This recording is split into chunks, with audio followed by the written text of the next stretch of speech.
Anuj tiles மற்றும் DAC developers வழங்கும் வா தமிழா வா.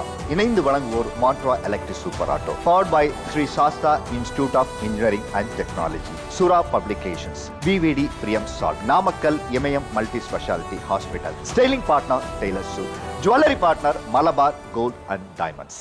இன்னைக்கு நம்ம பேச போகிற தலைப்பு மிடில் கிளாஸ் வாழ்க்கையை வெறுக்கும் மனைவிகள் வெர்சஸ் அவர்களின் கணவர்கள்.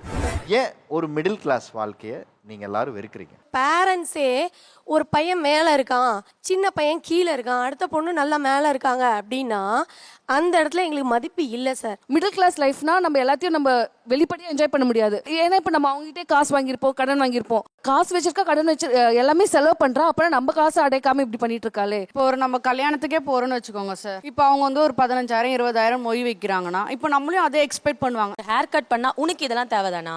ஒரு 10,000 ரூபாய் புடவை எடுக்கிறேன், உனக்கு இதெல்லாம் தேவைதானா? நான் ஒரு ட்ரிப் போறேன் ஹஸ்பண்டோட, உனக்கு இதெல்லாம் தேவைதானா? நம்மளோட மணி, நம்மளோட அந்த எம்பவர்மெண்ட்டை இந்த மிடில் கிளாஸோட ஒரு இதுல புள்ளியா வைக்கிறாங்களோன்னு தோணுது. நான் சாகரக்குள்ள ஒரு கார் வாங்கணும் அப்படின்னு நான் எதுக்கு நினைக்கிறேன்னா, என் பிள்ளையோட கால் எடுத்து அந்த கார் கண்ணாடியில் வைக்கும் போது அது அம்மா காரு, நான் சொந்தமா வைப்பேன் அப்படின்னு சொல்லி அந்த புள்ள வந்து அந்த மூஞ்சி பார்க்கணும்னு எனக்கு ஒரு ஆசை. வயசு இருக்கும் போது தான் நம்ம சந்தோஷத்தை அனுபவிக்க முடியும். அதை எல்லாரும் மறந்துடுறீங்க. இப்போ லோன் போட்டுட்டு 25 வருஷம் ஆயிருது. 25 வருஷம் லோனுக்காக ஓடினதுக்கப்புறம் 50 வயசுக்கு மேலே நீங்க என்ன பண்ண போறீங்க? கல்யாணம் ஆகி 1 வருஷத்துல 2 வருஷத்துல நான் டார்ச்சர் பண்ணல, வீடு கேட்கல. 25 வருஷம் ஆச்சுப்பா. இஎம்ஐன்றது உங்களுக்கு புரியல. புருஷங்காரங்களுக்கு 2வது பொண்டாட்டி மாதிரி 10 வருஷம் ஆச்சு. எனக்கும் அவளுக்கு கல்யாணம் ஆகி பொண்டாட்டி லவ் யூ டி. Love you love you. இதோட ஜெயிச்சதுக்கு என்ன இருக்குது? அவள் தான் மிடில் கிளாஸ் ஜெயிச்சாச்சு. அவள் தான் லவ் யூ. ஒரு நாளைக்கு 86,400 செகண்ட் இருக்குன்னு வைங்களா. என் பொண்டாட்டி கூட நான் ஒரு நாளைக்கு 7,600 செகண்ட்ல போன்ல பேசினேன் லவ் பண்ணும்போது. இன்னைக்கு பேச முடியல. எதனால? உங்களுக்கு ஒரு மரியாதை வேணும்னா நீங்க நல்ல பொசிஷன்ல இருந்தாதான் உங்களுக்கான மரியாதை ஆட்டோமேட்டிக்கா வரும். வீட்டுல இருந்து காலைல 8 மணிக்கு நான் வேலைக்கு போலையா, நீ என்ன கேளு. கடவுள் கொடுக்குறானா வாங்கிக்கிறோம், கொடுக்கலையா என்ன பண்ண முடியும்? கீழ இருந்து மேல வந்து எவ்வளவு பேர் இருக்காங்க. அதே மாதிரி ஒரு நாள் நாங்க மேல வந்துடும், நீங்க நம்பிட்டு போங்களா, அவ்வளவுதான். மனைவிகளுடைய பேராசை என்ன மாதிரியான நெருக்கடியும் மன அழுத்தத்தையும் கணவர்களாய உங்களுக்கு கொடுக்குது? என்னோட 1.5 சென்ட் வீடு என்னைக்கு 5 சென்ட் வீடா மாறணும்னு சொல்லி நினைக்கிறாங்களோ அன்னைக்கு ஃபீல் பண்றேன். 5 லட்ச ரூபா காரு 10 லட்ச ரூபா காரா வேணுன்றாங்க. 50,000 ரூபா ஸ்கூட்டி 1.5 லட்ச ரூபா ஸ்கூட்டியா மாறணும்னு சொல்லி ஃபீல் பண்றாங்க. இது எல்லாமே எனக்கு ப்ரெஷரா தெரியுது சார். இன்டர்நேஷனல் ட்ரிப்பு போகணுன்றாங்க. இன்டர்நேஷனல் ட்ரிப் போனுங்கிறாங்க. இந்த துபாயில் போய் ஸ்கை டைவ் பண்ணணும் அப்படின்னு சொல்லுவோம். துபாயில் போய் ஸ்கை டைவிங். அதுக்கப்புறம் வந்து இவங்க ஒரு 6 பிஸ்னஸ் பண்ணுறாங்க சார். ஃபஸ்ட்டு எடுத்து ஆரம்பிக்கும் போது வந்து பவுட்ரு மட்டும் செஞ்சாங்க. கொஞ்ச நாள் ட்ரெஸ்ஸு சேல் பண்ணாங்க. அதுக்கப்புறம் மேக்கப் ஆர்டிஸ்ட் ஆனாங்க. அப்புறம் மேக்கப் ஆர்டிஸ்ட் ஆனால் ட்ரெஸ்ஸு வந்து வாங்குறோன்ட்டு ரெண்டல் பிஸ்னஸ், ட்ரெஸ் ரெண்டல் பண்ணாங்க. அப்புறம் ஜுவல்லரி வாங்குறோன்னு ஜுவல்லரி ரெண்டல் பண்ணாங்க. அப்புறம் என்ன பண்ணாங்க, கல்யாணத்துக்கு போகும்போது மெகந்தி வைப்பாங்கன்ட்டு மெகந்தி ஆர்டிஸ்ட் மெகந்தியும் கற்றுக்கிட்டாங்க. இப்போ ஸ்டூடியோக்கு வந்துட்டாங்க. தசாவதார கமல் கூட 10 கெட்டப் தான் போட்டிருப்பாரு நினைக்கிறேன். இப்போ தான் வேலையிலேருந்து வருவேன், இன்ஸ்டாகிராம் ஓப்பன் பண்ணி எல்லா மெசேஜ் வந்ததில் ரிப்ளை பண்ணுங்க அப்படின்வா. லேப்டாப் என்ன காலில் இருந்தால் மெசேஜ் வந்தால் அதை சொல்லுங்கள் அப்படின்வாங்க. கொண்டாங்கச்சு பாப்பாவை பார்த்து இத்தனை பிஸ்னஸ்னால எங்களால் ஒர்க்கும் வேறு கான்சன்ட்ரேட்டும் பண்ண முடியல. அவங்க ஸ்டார்ட் பண்ணாங்க, கடைசியில் என்கிட்ட அது எல்லாம் வந்துடுச்சு. என் வீட்டில் வந்து சார் எனக்கு 50 சட்டை 50 ஃபேன் இருக்குது சார். இவ்வளோ சட்டை இன்னும் 10 வருஷத்துக்கு நான் போடுவேன். 10 வருஷத்துக்கு அப்புறம் நீங்கள் எடுத்து கொடுங்க, நான் வாங்கிக்கிறேன். ஆனால் எடுக்கணும் கேட்கவே மாட்டாங்க சார். அதாவது ஆடம்பரமாக நீ இருக்கணும், கோட் ஷூட்டு போட்டு போகணும். நம்ம என்ன சார் அந்த அளவுக்கு இருந்தோம். பர்த்டே கேக் இந்த வயசில் எனக்கு தேவை சார். அது தேவையில்லாமல் எடுத்து வந்து எனக்கு தெரியாமல் கொண்டாந்து வச்சுட்டு அந்த கடைசி டைமில் வந்து வெட்டுறதுக்கு அந்த டைமில் கூடுவாங்க. எனக்கு பிடிக்கவே இப்படி அந்த நேரத்தில் டென்ஷன் ஆகிடுவேன் நான். ஒரு கேக்கு வெட்டுறதுல என்ன சார் சொத்து அழிஞ்சு போகுது? இது ஆடம்பரமா சார்? நீங்க சொல்லுங்க. அவர் சொல்லுவாரு, நான் நல்ல ட்ரெஸ் போட்டது இல்ல, ஸ்கூல் ஒரு நல்ல சாப்பாடு இல்ல, தீபாவளி பொங்கல் கூட நான் அனுபவிச்சது இல்ல, பலகாரம் எனக்கு கிடைச்சது இல்லைன்னு இதெல்லாம் சொல்லி சொல்லி பசங்கள்ட்ட வளர்த்தாருங்க சார். அப்ப அந்த குழந்தைங்க பெருசான பிற நாம அதுங்களுக்கு கொடுக்குறோம்ல, அதுல கொஞ்சம் சேவ் பண்ணி வச்சு நம்ம டாடி நம்ம சந்தோஷப்படுத்தணும் அப்படின்னு ஒரு கேக் வாங்கி கொடுத்தா அதை சந்தோஷமா அந்த மனுஷன் வெட்டுறது இல்லை சார். கோவம் வருங்களா வராதுங்களா? நமக்கு கிடைக்காத ஒண்ணு எத்தனை காலம் சார் இதே வாழ்க்கையை வாழ்ந்துட்டு நாங்க சாவறது? ஏன் ஒரு மிடில் கிளாஸ் வாழ்க்கையை நீங்க எல்லாரும் வெறுக்கிறீங்க? இப்ப 2000க்கு மேல பிறந்த குழந்தைகளுங்க சார் எல்லாமே கிடைக்குது. அவங்க கேட்காம கிடைக்குது. ஏன்னா நம்ம வந்து பிறக்கும் போது அந்த மாதிரி வசதி எல்லாம் எதுவுமே அனுபவிச்சது இல்லை சார். ஒரு கோயில் குளம் போனதில்லை, நல்ல ட்ரெஸ் பண்ணிக்கிட்டது இல்லை, நல்ல ஃபுட்டு கிடைச்சது இல்லை. அப்பா அம்மா கஷ்டத்துல இருப்பாங்க, நம்ம 5-6 குழந்தைங்களா இருப்போம். அப்ப சாப்பாட்டுக்கே கஷ்டமா இருக்கும் சார். கல்யாணத்துக்கு அப்புறம் நம்ம ஓரளவுக்கு நம்ம புருஷன் நம்மள நல்லா வச்சுப்பாரு, மாமியார் வீட்டில் நம்ம சந்தோஷமா இருப்போம் தான் சார் ஒரு எதிர்பார்ப்போட வருவோம். வாடகை வீடுனா கூட சார் கரண்ட் இல்லாத வீட்டில் நான் கஷ்டப்பட்டிருக்கேன் சார். நெய்வேலியில் ஒரு பாத்ரூம் போற வசதி கூட பொம்பளை குழந்தைங்களை வச்சுட்டு கொஞ்சம் கஷ்டம் அனுபவிக்கல சார். அப்ப 20 வருஷம் உங்க கூட நான் வாழ்க்கையில ரொம்ப போராடி இருக்கேன், உனக்காக நிறைய விட்டு கொடுத்துருக்கேன், ரொம்ப மன உளைச்சல் அனுபவிச்சிருக்கேன். அந்த ஏக்கமும் தாக்கமும் எனக்கு தெரியுமா இருக்குமா இருக்காதுங்களா சார்? அப்ப நான் இத்தனை வருஷம் உங்க கூட நான் போராடி இருக்கேன், எனக்கு ஒரு நல்ல வாழ்க்கை நீ கொடுக்க மாட்டியா? சொல்லுங்க. ஏன் மிடில் கிளாஸ் வாழ்க்கையை நீங்க வெறுக்கிறீங்க? பெரிய ஹோட்டல் கடையில எங்க அப்பா அம்மாவை மெனு கார்டுல அந்த அமௌண்ட் பார்க்காம சாப்பிட வைக்கணும் அப்படிங்கிறதுக்காகவே அந்த மிடில் கிளாஸ் எனக்கு வேண்டாம். 2000ல் எனக்கு என் பொண்ணு பிறந்தா. அப்புறம் 2005 திருப்பி கன்சீவ் ஆனப்ப பையன் குழந்தைன்னு தெரிஞ்சாலும் கூட 3.5 மாசத்துக்கு மேலே ஆயிடுச்சு. ஆனால் அதை நான் வந்துட்டு அபார்ட் பண்ணியே ஆகணும். ஏன்னா வளர்க்க முடியாது. அதுதான் இந்த நிலைமை. அந்த உயிரையே என்னால் வளர்க்க முடியாதுங்கிற ஒரு நிலைமையில எனக்கு ஒரு பொண்ணு போதும்னு சொல்லிட்டு டாக்டரே முடியாதுன்னு சொல்லி கூட நான் அக்செப்ட் பண்ணிக்கல. கட்டாயமாக குழந்தைய அபார்ட் பண்ணிவிட்டு எனக்கு வந்துட்டு ஃபேமிலி பிளானிங்கும் நான் பண்ணுவேன்னாங்க. சரி அப்படின்னு நான் ஒத்துக்கிட்டேன். அந்த வழியை ஒவ்வொரு நாளுமே நானும் அனுபவிக்கிறேன், சாரும் அனுபவிக்கிறார். ஏன்னா வேலைக்கு நான் போயே தீர வேண்டிய சூழ்நிலையில் நான் இருந்தேன். அன்னைக்கு உங்க கையில உங்களுக்கு தேவையான பொருளாதார வசதி இருந்திருந்தா நீங்க எத்தனை குழந்தை பெத்துக்கிட்டு இருந்திருப்பீங்க? இன்னும் 2 கூட பெக்கிறதுக்கு ரெடியா இருப்பேன் சார். மிடில் கிளாஸ் வாழ்க்கைய நீங்க ஏன் வெறுக்கிறீங்க? எதனாலனா என் வீட்டுக்கார் வந்து நல்லவர் தான். அவரை மாதிரி நல்ல ஒரு ஊர்ல தேடியத்தோட கிடைக்க மாட்டாங்க. ஆமா.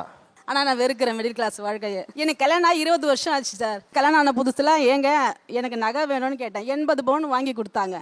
ஓ இப்போவே நம்ம 80 பவுன் வச்சுன்னா லைஃப்ல நம்ம செட்டில் ஆயிட்டோம் அப்படின்னு நான் நினைப்பேன்.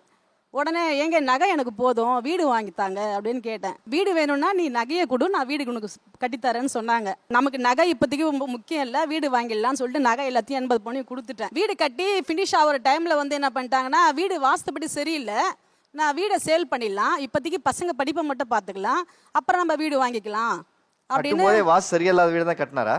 அது எனக்கு தெரியல சார். அப்போ கட்டிட்டு வாசு சரியில்லைன்ட்டாரு. வாசு தெரியலன்னு என்னை வந்து சமாதானப்படுத்தி அந்த வீட்டை சேல் பண்ணிட்டாங்க. இல்ல அது ஏன் வீடை வந்து வாசு சரியில்லாத ஒரு வீடை கட்டி வித்துருக்கீங்க? அப்படி சொல்றதுன்னு சம்மதிப்பாங்க அப்படின்றதுனால அப்படிதான் சம்மதிப்பாங்க.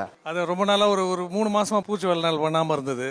இதுதான் வாசு சரியில்லை, அதனால தான் பூச்சி வேலை பண்ண முடியல, ஸோ அதனால் நம்ம வேறு இடத்துல பண்ணிக்கலாம்னு சொல்லி அவங்கள எப்படியாவது சமாளித்து அதனால் அப்படி சொல்லி பண்ண வேண்டியதாகிடுச்சு. ஒரு நல்ல லாபத்துக்கு வித்துட்டீங்க அந்த வீடை. ஒரு டூர் போகணும் அப்படின்னு ஆசை. ஒரு மலேசியா டூர் போனால் உடனே ஃபோன் எடுப்பாங்க, கூகுளில் போடுவாங்க, இவ்வளோ டிக்கெட் அவ்வளோ சரிம்மா போயிட்டு வா, அப்புறம் பார்த்துக்கலாம் என்ன அப்படின்னு சொல்லுவாங்க. இதுவரையிலுமே அப்படி தான். ஏதாவது ஒரு ஆசைப்பட்டு கேட்டேன்னா அடுத்த செகண்டே நம்ம கூட்டின்னு போகிற மாதிரியே பண்ணுவாங்க. ஆனால் அதுக்கப்புறமா தான் அதை நம்ம பார்த்துட்டான், ஓகே ஆசையாக இருக்குது, நம்ம இங்கெல்லாம் போகலாமா அங்கெல்லாம் போகலாமான்னு அந்த பேச்செல்லாம் அங்கே போயிட்டா மாதிரியே பேசுவாங்க. ஆனால் அங்கே போக மாட்டோம். நல்லா இருக்குல்ல? கண்ணா லட்டு தின்ன ஆசையா நகை, கண்ணா இன்னொரு லட்டு தின்ன ஆசையா வீடு.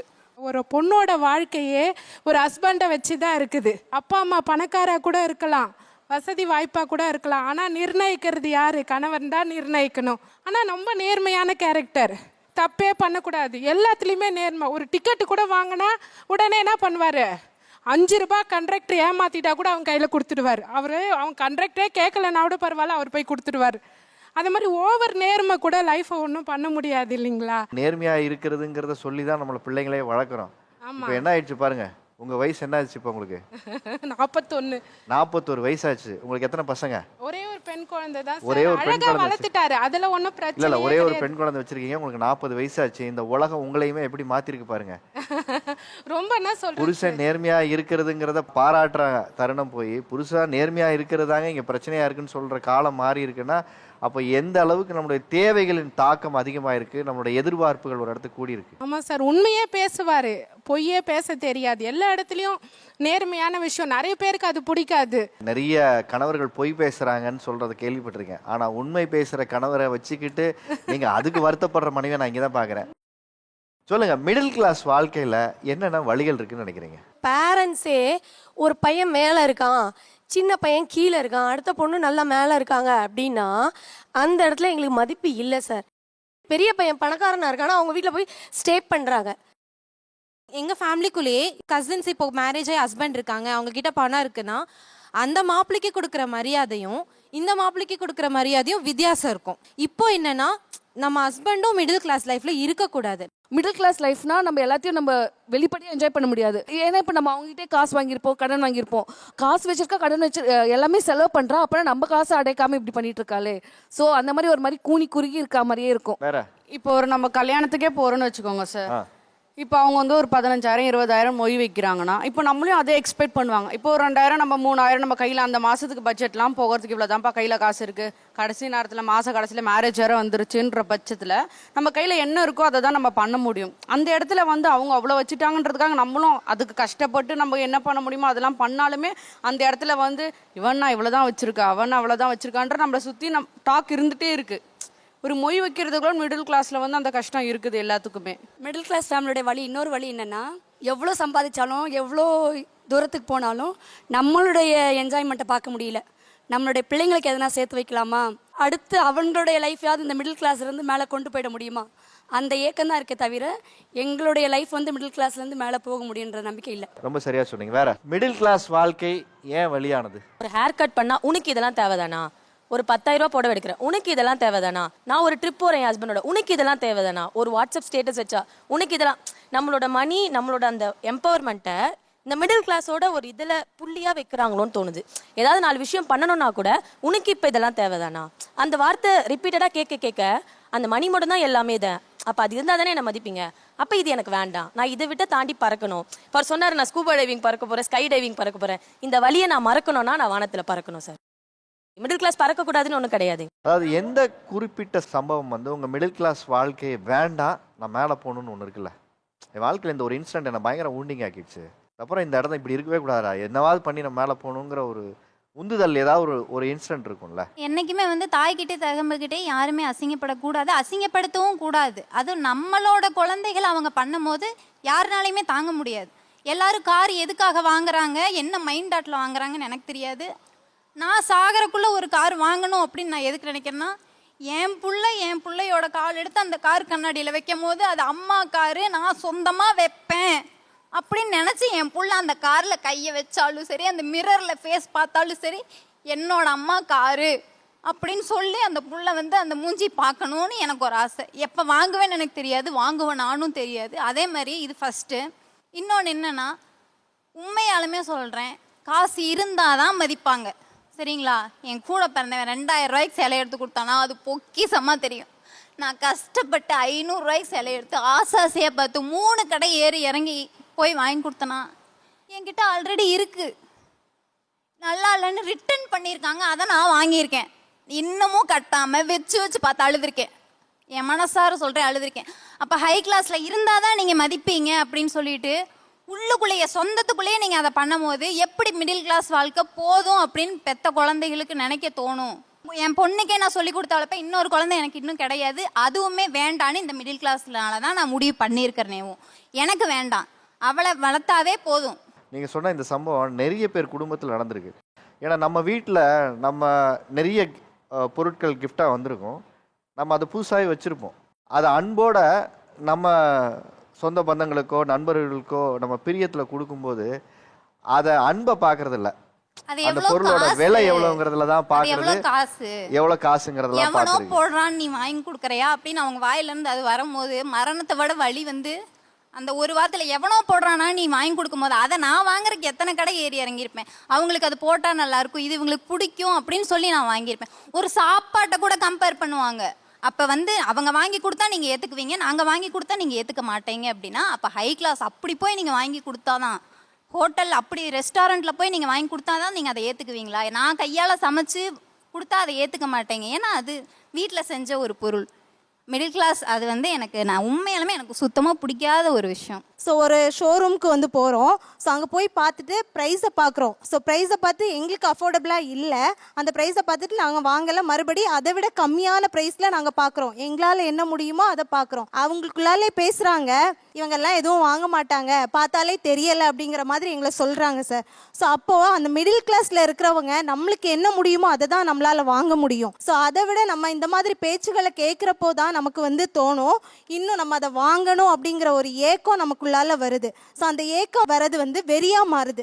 ஸோ அந்த வெறினால தான் நிறைய பேர் வந்து கடன் எடுக்கிறாங்க. மந்த்லி வந்து 40 இன்கம் வருதுன்னா 40 தாண்டி வந்து எங்களுக்கு வந்து செலவு போகுது. அது ஏன் அப்படின்னா எங்களோட அந்த ஏக்கம் வந்து எங்களுக்கு ஒரு வெறியாக மாறி ஸோ அதை செய்யணும் அப்படிங்கிற ஒரு ஆசையினால தான் சார் இந்த மிடில் கிளாஸ் லைஃப்பை வந்து வெறுக்கிறது, மிடில் கிளாஸை தாண்டி அடுத்த கட்ட இதுக்கு நம்ம போகணும் அப்படிங்கிற ஆசை வரதுக்கு காரணமே இதுதான் சார். எல்லாருக்குமே வந்து பார்த்தீங்கன்னா வந்து மிடில் கிளாஸ்லேயே தான் வந்து வாழ்ந்துட்டு மிடில் கிளாஸ்லேயே வந்து போயிடணுன்ற ஆசை கிடையாது. அடுத்த கட்டத்துக்கு போகிறது ஆசை தான், ஆனால் கடன் இல்லாத ஒரு வாழ்க்கையில் வந்து போகணும் சார். அது அடுத்த கட்டத்துக்கு போகிறதுக்கு கடன் எடுத்து அந்த கடனோடய போகணும்னு வைங்களேன், திரும்ப அது பேர் வந்து அப்பர் கிளாஸ் கிடையாது, அது திரும்ப நம்ம மிடில் கிளாஸ் தான். நான் வந்து பார்த்தீங்கன்னா 11 வருஷமாக கஷ்டப்பட்டு இருக்கேன் சார். இப்போவும் 11 வருஷம் பார்த்தீங்கன்னா கெரியரில் 11 கம்பெனி நான் மாறி இருக்கேன். கோவிட், லே ஆஃப், அதுக்கப்புறம் வந்து டெக்னாலஜி மாறிடுச்சு.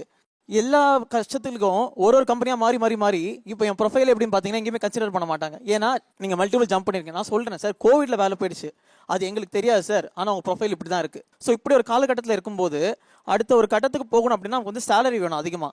அந்த சேலரின்றது கொடுக்க மாட்டாங்க. கேட்டால் வந்து நீ வந்து உனக்கு இப்போ வருஷம் எக்ஸ்பீரியன்ஸ் இருக்குது, ஆனால் நீ வந்து அப்போ வந்து சேலரி அதிகமாக கேட்ப. எனக்கு ஃப்ரெஷர் ஒருத்தன் வரான், அவன் இந்த டெக்னாலஜி எல்லாமே தெரியும், நான் உனக்கு வெறும் 10,000 ரூபா கொடுத்தா போதும், அவன் எனக்கு 2 வருஷம் 3 வருஷம் வேலை செஞ்சுட்டு போகிறான். ஸோ இப்படி இருக்க ஒரு காலகட்டத்தில் வந்து நம்ம அடுத்த லெவலுக்கு போகணுன்னு ட்ரை பண்ணுறது பார்த்தீங்கன்னா அவ்வளோ ஒரு ஈஸியான சுச்சுவேஷன் கிடையாது. ஸோ நாங்கள் எக்ஸ்பெக்ட் பண்ணுறது என்னன்னா மிடில் கிளாஸ்லேயே இருந்தாலும் சந்தோஷமாக இருந்துட்டு போகணும், கடன் இல்லாமல் இருந்துட்டு போகணும். என்ன மாதிரியான அவமானங்களை இந்த மிடில் கிளாஸ் வாழ்க்கை உங்களுக்கு ஏற்படுத்தி நினைக்கிறீங்க? எங்கள் அப்பா கூட வந்து ஒரு கோயில் திருவிழாக்கு போயிருந்தேன் சின்ன வயசில், ஒரு 4th 5th படிச்சிருந்தேன். அப்போ நம்ம ஒரு சின்ன பிள்ளை, காதெல்லாம் குத்தலை, சும்மா ஒரு பாவாடை சட்டை மட்டும் போட்டு கூப்பிட்டு போயிட்டார் அப்பா பஸ்ஸில். சொந்தக்காரங்களாம் இருக்காங்க, கோயிலுக்கு போயிட்டு வந்தோம், அந்த வீட்டில் இருக்கிறோம், எல்லாம் சாப்பிட்றாங்க, நீ வந்து உட்காந்து சாப்பிடுன்னு யாரும் சொல்லவே இல்லை. திருப்பி எங்கள் அப்பா அந்த வீட்டிலேருந்து என்ன ரோட்டில் ஒரு டீ கடை இருந்துச்சு, அந்த டீ கடைக்கு தூக்கிட்டு வந்து டீயும் பிஸ்கெட்டும் வாங்கி கொடுத்து திருப்பி அந்த வீட்டுக்கு தூக்கிட்டு போகிறாரு. மறுநாள் காலைல திருவிழா முடிஞ்சு எல்லாரும் கிளம்புறாங்க, எல்லாருமே வந்து கார் வச்சு கூப்பிட்டு போய் பஸ் ஏற்றி விட்டாங்க. எங்கள் அப்பா மட்டும் சைக்கிளில் என்னை உட்கார வச்சுட்டு வந்து சைக்கிளை வந்து அந்த பஸ் ஸ்டாப்பில் இருக்கிறவங்க ஒரு பூ கடையாக இருக்கும்னு நினைக்கிறேன், அந்த கடையில் சாவி கொடுத்து என் தம்பி வருவான், எங்கள் அப்பாவோட சித்தப்பா பையன், அவன் வருவான், நீ சைக்கிளை கொடுத்துரு. அதுக்கப்புறம் நான் பஸ் ஏறி வீட்டுக்கு கூப்பிட்டு வந்தார். அப்போ தான் எனக்கு தெரிஞ்சுது, எல்லாருமே நான் நிற்கிறேன் வாசலில், சின்ன பிள்ளை நான் ஓடுறேன், அந்த காரெல்லாம் தொட்டு பார்க்குறேன், அந்த காலத்து கார் மாரி இருக்குது, எல்லாம் ஏறி உட்காடுறாங்க, நானும் எங்கள் அப்பா நிற்கிறோம், எங்கள் அப்பா எல்லாம் ஏறினோடனே உள்ளே போயிட்டாரு, நான் நிற்கிறோம். நாங்களும் அங்கே பஸ் ஸ்டாப் தான் போகணும், பஸ் ஏறி விழுப்புரம் தான் வரணும். யாருமே வந்து நீங்கள் வாங்க காலை ஏறிக்கங்கன்னு சொல்லலை, யாருமே சொல்லலை. கல்யாணத்துக்கு அப்புறம் நான் வந்து ஒரு பாப்பா பிறந்து உடனே ஒரு பிஸ்னஸ் ஸ்டார்ட் பண்ணேன். அவருக்கு ஹெல்ப் பண்ணணும் தான் நான் அந்த பிஸ்னஸை ஸ்டார்ட் பண்ணேன். நம்ம அப்பயும் கஷ்டப்பட்டோம், இதுக்கப்புறமும் கஷ்டப்படக்கூடாது, நம்மளுக்குன்னு ஒரு பாப்பா வந்துருச்சு, லைஃப்பில் எதனா ஒன்று பண்ணணும் அப்படின்னு சொல்லிட்டு ஒரு சாரீ பிஸ்னஸ் வீட்டிலேருந்தே ஸ்டார்ட் பண்ணேன். அது வந்து எனக்கு சப்போர்ட்டு யாரும் இல்லை, அதனால நான் என்னால் டெவலப் பண்ண முடியல, அப்படியே ஸ்டாப் ஆகி நின்றுச்சு. எனக்கு தெரிஞ்சு அவர் வந்து எஃபர்ட் என் கூட போட்டிருந்தா இன்றைக்கி அவர் வேலைக்கு போய் கஷ்டப்பட வேண்டிய நிலைமை இருந்திருக்காது. 15,000 சம்பளத்துக்கு வந்து கஷ்டப்படுறாரு, காலையில் 6 மணிக்கு போனால் நைட்டு 11 மணிக்கு வராரு. ஒருவேளை என் கூட ஒரு அந்த 5 மாதம் அவர் கஷ்டப்பட்டு இருந்தால் இன்றைக்கி அவர் கஷ்டப்பட வேண்டியதில்லைன்னு நினைக்கிறேன். ஒரு 15,000 ரூபாய் சம்பளத்துலேருந்து ஒரு பிஸ்னஸ் மேனாக ஆகக்கூடிய வாய்ப்பு இருந்தும் அது ஏன் நீங்கள் செய்யலை? என் வேலையிலே நான் ஒரு 6 மாதம் அதில் கண்டினியூ பண்ணால் எனக்கு ப்ரொமோஷன் கிடைக்கும் சார். வேலை சேரும் போதே எனக்கு சொல்லிட்டாங்க, நீ ஒரு 3 வருஷம் ஒர்க் பண்ணாலே இந்த வேலை நீ கொஞ்சம் மேலே வந்துடலாம், ஒரு 50,000 சம்பளம் வந்துடும் அப்படின்ட்டாங்க. நான் இதை பார்த்துட்டு அதை விட்டுற போகிறேன் அப்படின்னு சொல்லிட்டு நான் என் வேலையே சரி தக்க வச்சுக்கலாம் அப்படி சொல்லி நான் அதிலே கம்பெனியில் ஒரு மோட்டிவேட் பண்ணி சொல்லும்போது அதை எடுத்துக்கிறீங்க, மனைவி ஒரு மோட்டிவேட் பண்ணி சொல்லும்போது அதை நீங்கள் எடுத்து. அதுதான் சார், எனக்கு அதை பற்றி தெரியல, எனக்கு அதான் சார் பிரச்சனையே. நான் ஒரு விஷயம் ஸ்டார்ட் பண்ணும்போது ஒரு கடையாக எடுத்து பண்ணுற மாதிரி சப்போர்ட் பண்ணாமல் இருந்திருந்தா கூட பரவாயில்ல. அப்போது நான் ஸ்டார்ட் பண்ணும்போது அமைதியாக இருந்துட்டு கொஞ்ச நாள் கழிச்சு இதெல்லாம் உன்னை யார் பண்ண சொன்னா, நீ ஏன் இதெல்லாம் செய்கிற, நான் செய்ய சொன்னேன் ஒன்று அப்படின்னு கேட்டார். அது எனக்கு ரொம்ப கஷ்டமாயிடுச்சு. நான் லவ் மேரேஜ் தான் பண்ணேன், எல்லாத்தையும் விட்டுட்டு தான் இவருக்காக வந்தேன். ஸோ இவர் வந்து ரொம்ப டவுனாக லவ் பண்ணி கல்யாணம் பண்ணி போயிட்டு உடனே பாப்பா இருந்துச்சு, பாப்பா பிறந்தோடனே ரொம்ப டவுனாக இருந்தார். எனக்கு என்னன்னா எங்கள் அப்பா என்கிட்ட பேசவே இல்லை, 2.5 வருஷம் ஆகுது. இப்போ 1 வாரமாக தான் எங்கள் அப்பா என்கிட்ட பேசுகிறாரு. அந்த 2.5 வருஷம் நான் பட்ட வலி வேதனை யாருக்குமே சொல்லவே முடியாது. போன வாரம் சனிக்கிழமை தான் எங்கள் அப்பா என் பாப்பாவை பார்த்தாரு. அந்த 2.5 வருஷம் நான் கஷ்டப்பட்டேன். அந்த 2.5 வருஷத்துலையுமே இவர் என்ன நல்லா வச்சிருக்காருன்னு எங்கள் அப்பாட்ட யாருன்னா ஒருத்தவங்க சொல்லணுன்றதுக்காகவே நான் கஷ்டப்பட்டேன். கை குழந்தையோட மிடில் கிளாஸ் வாழ்க்கையிலேருந்து எப்படியாவது ஒரு உயரத்தை தாண்டி போயிட மாட்டோமா, இங்கேருந்து ஒரு உயரத்துக்கு போயிட மாட்டோமா அப்படிங்கிற ஒரு ஏக்கத்தோட நம்பிக்கையோட தான் எல்லா பெண்களுமே ஒரு தொழில் முயற்சியவோ ஏதோ ஒரு ஐடியாவையோ உங்களுக்கு விதைக்கிறாங்கல்ல. அதை நீங்கள் குறைந்தபட்சம் காது கொடுத்து கேளுங்க, முடிஞ்சால் தயவு செஞ்சு அதுக்கு ஒரு சப்போர்ட் பண்ணுங்கள். ஏன்னா எந்த தொழிலையும் நேசித்து செய்யும்போது அதில் வெற்றி அடையும் வாய்ப்பு இருக்குது. நீங்கள் செய்கிற இந்த பேங்க் வேலையிலும் மேலே போக வாய்ப்பு இருக்குங்கும்போது அவங்களுக்கும் அந்த ஒரு வாய்ப்பையும் நீங்கள் ஏற்படுத்தி கொடுத்தீங்கன்னா அவங்களுக்கும் அந்த தொழிலில் வந்து ஒரு ஈடுபாடோடு செய்கிறதுக்கு ஒரு வாய்ப்பாக இருக்கும். இதுக்கப்புறம் ட்ரை பண்ணுறேன் சார். பெரும்பாலும் அவங்க பேசின எல்லாருமே வந்து பார்த்தீங்கன்னா அவங்க மிடில் கிளாஸ்லேருந்து அப்பர் கிளாஸ் போகிறதுக்கு ட்ரிகர் பாயிண்ட் பார்த்தீங்கன்னா மற்றவங்க என்ன நினைப்பாங்க, அவங்க அதை சொல்கிறாங்க, அதை விட்டுட்டு நம்ம வாழ்க்கை யாரும் பார்க்கறது கிடையாது. ஏன்னா ஒருத்தர் 2 பேர் நம்மளை காயப்படுத்திருக்கலாம், மீதி 90-95 பேர் வெளியே இருக்காங்க. அவங்களோட நம்ம நெட்வொர்க்கிங் வச்சிடலாம். ஈவில் ரேட்லேருந்து கொஞ்சம் வெளியே வந்துட்டோம்னா நம்மளோட லைஃப் பீஸ்ஃபுல்லாக கொண்டு என்னோட தாட்ஸ். விருப்பப்பட்டு ஒருத்தனை கல்யாணம் பண்ணி வர்றோம், அப்போ அவங்களோட நம்ம லைஃப்பை நம்ம கொண்டு போகிறது தானே நல்லா இருக்கும். அப்புறையே நீங்கள் அவங்களே சேர்த்து புஷ் பண்ணி அவங்க வாழ்க்கையை இங்கே எடுத்து நம்ம வாழ்க்கையை சேர்த்து ஸ்ட்ரெஸ்ஃபுல் ஆக்குறீங்கன்னு கேட்குறேன். கஷ்டத்துக்குள்ள தள்ளணுன்றது இது பாயிண்ட் கிடையாது. கஷ்டத்துலேருந்து வெளியே கொண்டு வரணும்னு தான் நாங்கள் முயற்சி பண்ணுறோம். ஏன்னா காலையில் 8 மணிக்கு ஸ்டார்ட் பண்ணாருன்னா நைட்டு 12 மணி வரைக்கும் வேலை செஞ்சுட்டு வராரு. அவரை பற்றி அவரோட பர்சனல் லைஃப்பில் அவர் கேர் பண்ணுறாரா இல்லையான்னு எங்களுக்கு தெரியல. அதை நாங்கள் கேர் பண்ணுறோம். அவங்க லைஃப்லேருந்து ஒரு படி மேலே வந்துட மாட்டாங்களா? இவ்வளோ காலம் கஷ்டப்பட்டுட்டாங்க, அதை கொஞ்சம் தூக்கி விடணும்னு தான் நாங்கள் முயற்சி பண்ணுறோம். நீங்கள் கேர் பண்ணுறங்கிற பேரில் என்ன பண்ணுறீங்கன்னா அவங்கள இன்னொரு பிரச்சனையில் இன்வால்வ் பண்ணி விடுறீங்க. வயசு இருக்கும்போது தான் நம்ம சந்தோஷத்தை அனுபவிக்க முடியும், அதை எல்லாரும் மறந்துடுறீங்க. இப்போ லோன் போட்டுட்டு 25 வருஷம் ஆயிடுது, 25 வருஷம் லோனுக்காக ஓடினதுக்கப்புறம் 50 வயசுக்கு மேலே நீங்கள் என்ன பண்ண போறீங்க? கொஞ்சம் அவர் லைஃபை அவரே என்ஜாய் பண்ண விடுங்க. அவரும் லைஃப் என்ஜாய் பண்ணணும்ல, அதை நான் கேட்குறேன். நம்ம விரும்பி தான் கல்யாணம் பண்ணோம். என் கணவர் பின்னாடி தான் இருக்காரு. அவருக்கும் எனக்கும் ஏஜ் டிஃப்ரென்ஸ் 10 வயசுக்கிட்ட இருக்கு. ஆனால் ஒரு நாளைக்கு 100 தடவை ஐ லவ் யூ சொல்லுங்க, கேட்டு பாருங்க. அவ்வளோ கிஸ் பண்ணுவேன், உண்மையாக சொல்கிறேன். லவ் இல்லாமலாம் இல்லை. அதே நேரம் கல்யாணம் ஆகி 1 வருஷத்தில் 2 வருஷத்தில் நான் டார்ச்சர் பண்ணல, வீடு கேட்கல. 25 வருஷம் ஆச்சுப்பா. இதுக்கு மேலேயும் நம்ம எதுவுமே பண்ணாம இருந்தா குழந்தைங்களுடைய லைஃப் என்ன ஆகும்? 25 வருஷத்துல அவர் உங்களுக்கு எவ்வளவு பண்ணியிருக்காங்கிறத பத்தி யோசிச்சு பாருங்க. யோசிக்கிறேன். வீடு ஒன்றை தவிர மற்ற எல்லாமே பண்ணியிருக்காருல. அப்ப அந்த வீடவே மறுபடியும் பிடிக்கிறீங்க. இதுக்கப்புறம் அப்புறம் லைஃப் ஃப்ரீயாவது விடுங்களேன். நான் கல்யாணம் பண்ணும்போது 200 ரூபா வச்சுருந்தேன் சார்.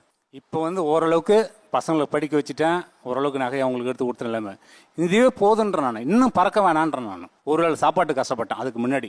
இப்போ 3 வேளையும் சாப்பாடு ஒன்று கரெக்டாக போடுறேன். நீ என்ன கேட்குறே நான் வாங்கி தரேன். இதை விட நமக்கு என்ன வானத்தில் பறக்கணும்னு நம்ம ஏன் ஆசைப்படணும்? இப்போ திடீர்னு எல்லாத்தையும் இஎம்ஐயில் வாங்கிட்டு அதை பண்ணு இதை பண்ணு வீடு கட்டுறது எல்லாமே பண்ணிட்டு போய் சிக்கலில் மாட்டிக்கிட்டு கடைசி வரைக்கும் நம்ம கஷ்டப்பட்டு இந்த இஎம்ஐ அடைக்கிறதுக்கே படாத பாடு படுறதை விட இருக்கிறத வச்சு சந்தோஷமாக இருக்கிறது ரொம்ப பெஸ்ட்டுன்னு நான் நினைக்கிறேன் சார்.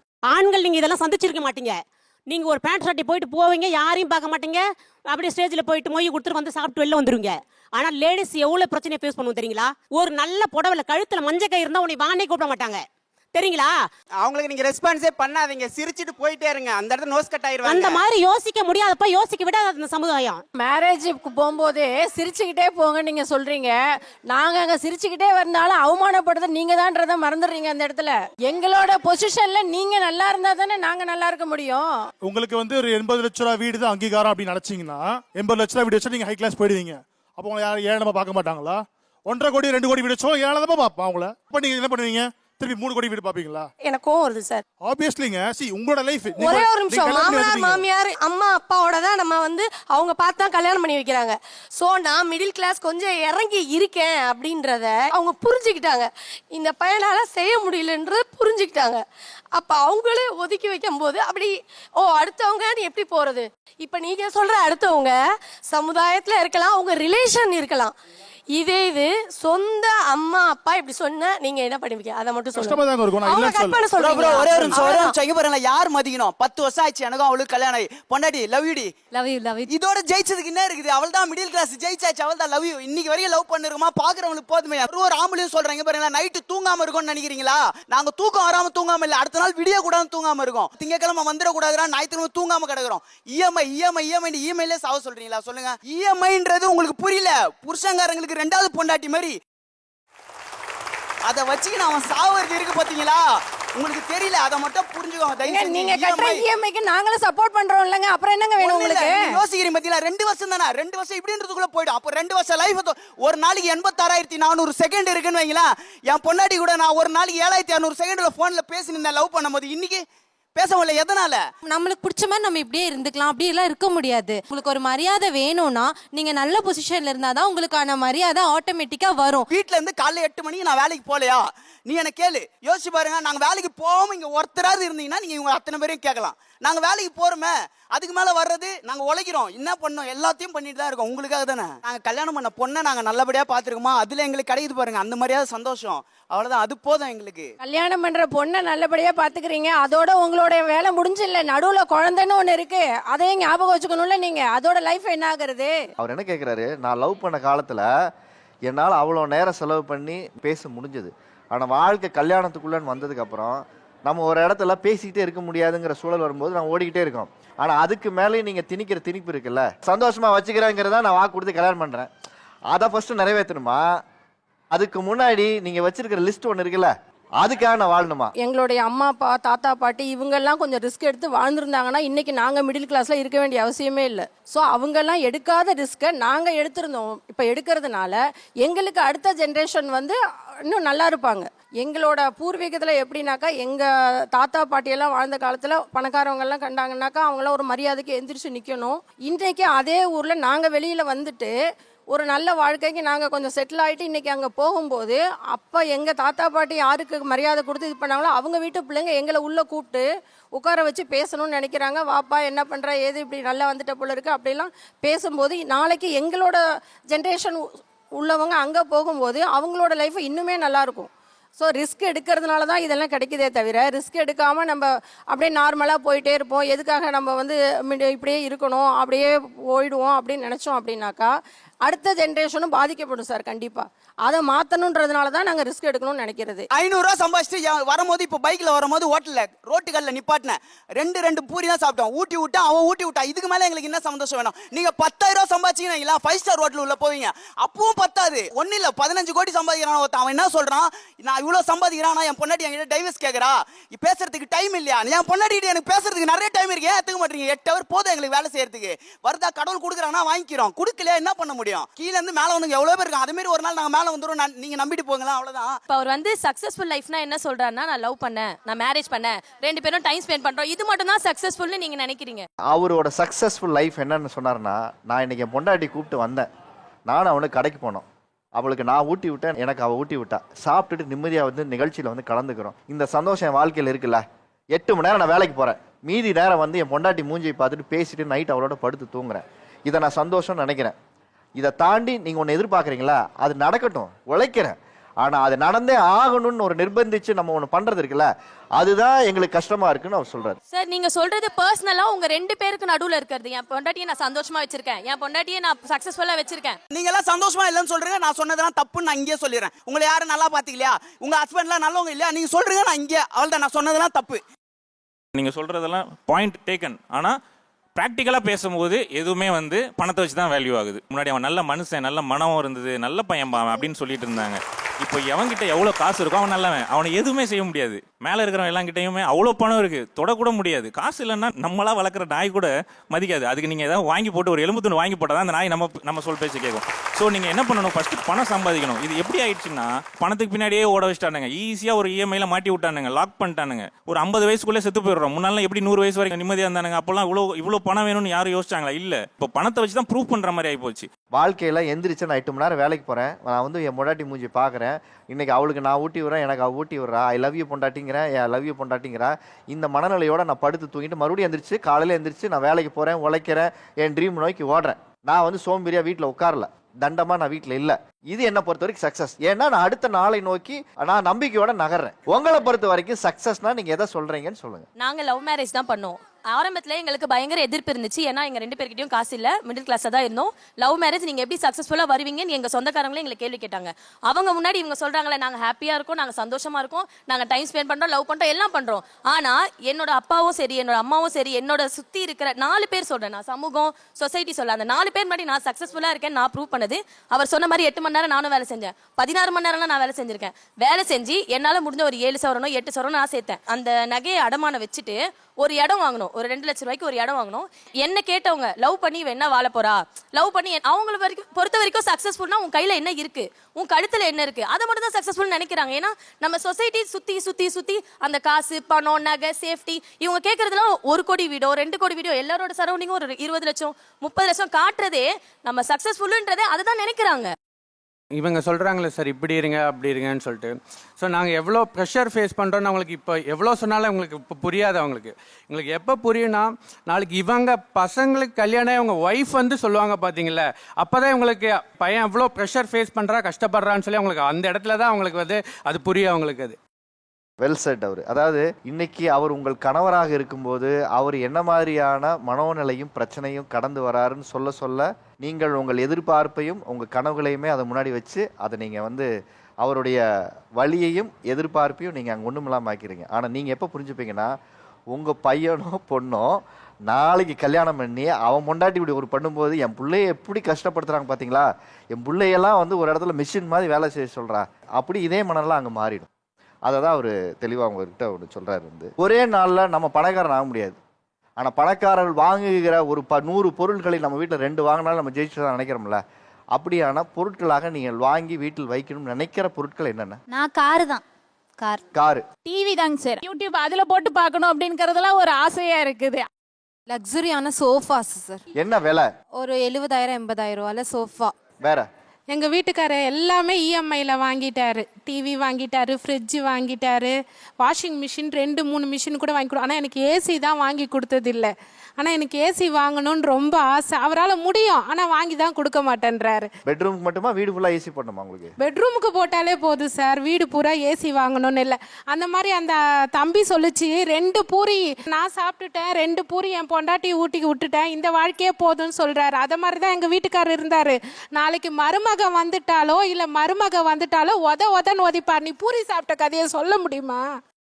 ஏன் வீடு வாங்கல, ஏன் நகை வாங்கல, ஏன் பொருள் வாங்கலன்னு கேட்பா. அப்ப யோசிப்பாரு. இதெல்லாம் நான் இன்னைக்கு சந்தோஷமா இருக்கிறது 10 வருஷத்துல சந்தோஷமா, 2 வருஷத்துல சந்தோஷமா இருக்கிறதெல்லாம் பெரிய விஷயம் கிடையாது. 30 வயசுல 30 வருஷம் கல்யாணம் ஆகி இன்னும் அச்சீவ்மெண்ட் பண்ணணுமோ அதுதான் சிறப்பு.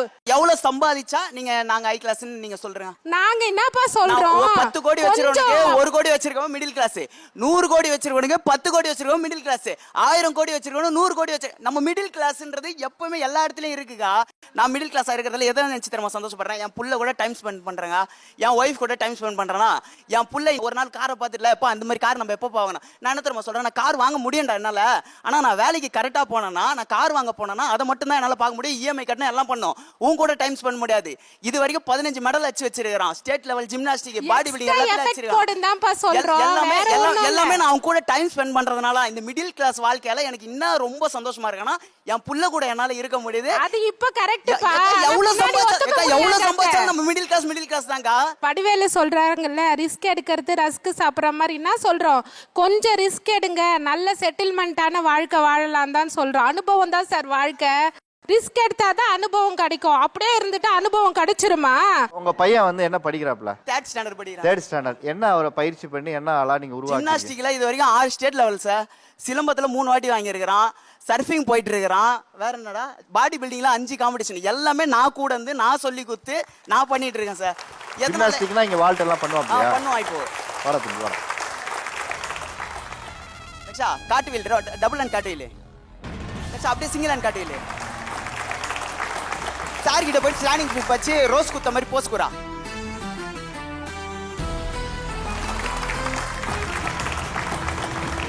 லட்சா ரவுண்ட் ஆஃப் வச்சு கண்டினியூ ஃபிளிப் வரா. 1 2 சூப்பரா.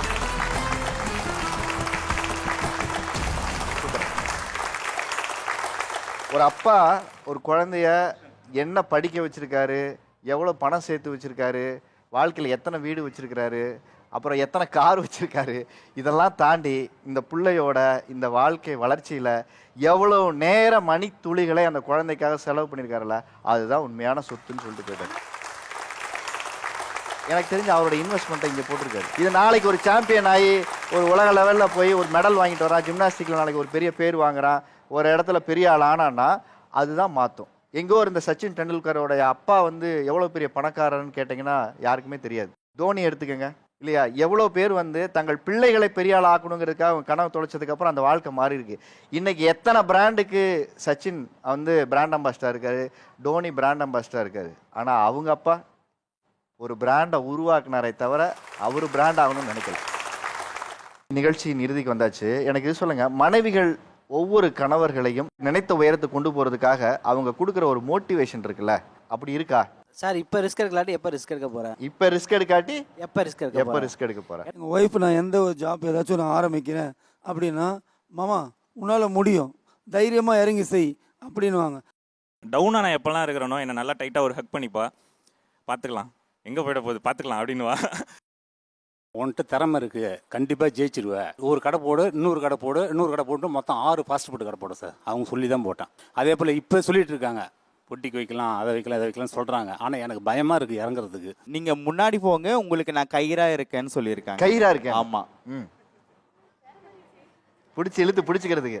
என்னோட ஒய்ஃப் என்ன சொல்லுவாங்கன்னா, இந்த வயசில் ஓடாமல் எந்த வயசில் ஓட போகிறோம். இன்றைக்கி நாங்கள் ஒரு ஷாப் ஒன்று ஓப்பன் பண்ணியிருக்கோம், 6 மந்த் ஆக போகுது. 10,000 பட்ஜெட் போட்டுட்டு பர்ச்சேஸ் போவாங்க, 20,000 பர்ச்சேஸ் பண்ணிட்டு வருவாங்க. எதை நம்ம இன்வெஸ்ட் பண்ணுறோன்னா, இப்போ நம்மளால் ஓட முடியும், நம்ம இப்போ இன்வெஸ்ட் பண்ணி ஓடலாம், எல்லாத்தையும் சேவ் பண்ணி வைக்கலாம். திருப்பி நாளைக்கு ஃபியூச்சரில் ஓட முடியாதப்போ தான் நம்ம அதை வச்சு செலவு பண்ணலாம்னு சொல்லிட்டு என்ன கூட சேர்ந்து அவங்களும் சேர்ந்து ஓடிட்டு இருக்காங்க சார். நானும் உனக்கு சம்பாரிச்சு தரல, நீ ரிஸ்க் எடு அப்படிமா. நானும் சம்பாரிச்சு தரலாம், ரிஸ்க் எடு. ரிஸ்க் எடு. நான் இருக்கேன் எப்பவுமே அந்த மாதிரி அந்த ஒரு டைலாக் சொல்லுவாங்க. ஆனால் எல்லா இடத்துலையும் அதான் சொல்லுவாங்க. கடை வாங்குற இடத்துலையும் சொல்லுவாங்க, கடனை கட்ட முடியலன்னு சொல்லுவாங்க. இந்த டைலாக்கை எல்லா இடத்துலையும் சொல்லுவாங்க. அப்போ சில சமயம் டென்ஷனே ஆயிரும். இந்த நான் இருக்கேங்கிற ஒரு வாரத்தில் தாண்டி நான் இத்தனை தாடை மாட்டிக்கிட்டேன் அப்படிங்கிற மாதிரி. ஒவ்வொருவரும் மிடில் கிளாஸ்லேருந்து அப்பர் மிடில் கிளாஸ் ஆகிறதுக்கு தான் ஒரு தூண்டுகோலாக மனைவி இருந்து ஒரு வேலையுமே நம்ம சொல்கிறோம், ஒரு ஐடியாவை. அப்பா அம்மா கிட்டேருந்து வரக்கூடிய ஒரு தூண்டுகோல் தான் பிள்ளைகள் நல்லாக படித்து வெளிவருவார்கள். அதே நேரத்தில் கல்யாணத்துக்கு பிறகு ஒரு மனைவியின் தூண்டுகோலாக இருந்து ஒவ்வொரு கணவருக்கும் நீங்கள் முயற்சி செய்யுங்கள், உங்களுக்கு நான் இருக்கேன்னு சொல்கிறது இருக்குல்ல, அது ஒரு பெரிய பலம். அது எனக்கு தெரிஞ்சு அநேகம் பேரோட வாழ்க்கையை அதை மாற்றிருக்கு.